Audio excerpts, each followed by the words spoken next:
Okay, this next article I want to share with you is from CBC, and the headline is Toronto Vancouver House Prices Set for Rise, CIBC Report.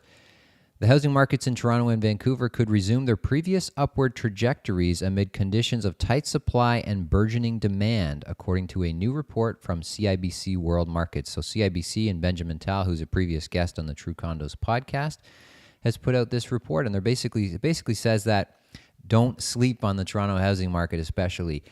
Yes, overall, the market now is a little bit softer than it was maybe 6 months ago, certainly in the springtime. Low-rise housing market in particular, as we've talked about many times, has changed dramatically from what it was in the days of March and April. But basically, he's saying, look, his quote is, when the fog clears, it will become evident that the long-term trajectory of the market will show even tighter conditions. The supply issues facing centers such as Toronto and Vancouver will worsen, and demand is routinely understated. This is the most interesting point here, that demand is routinely understated. So basically, he's saying that we don't always capture the amount of demand there is. It's an interesting point to make. As prices continue to rise, we have this supply-demand curve, and it tells us that if prices are continuing to rise, there's more demand than there is supply.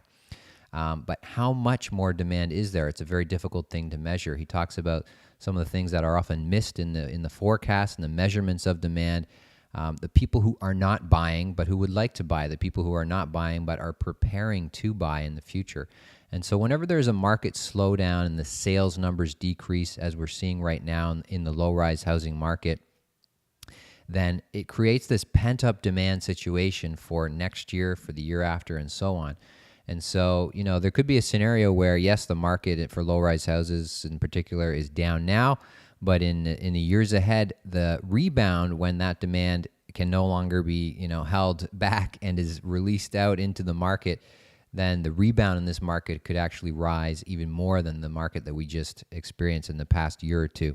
So interesting information there. So definitely worth checking out this article.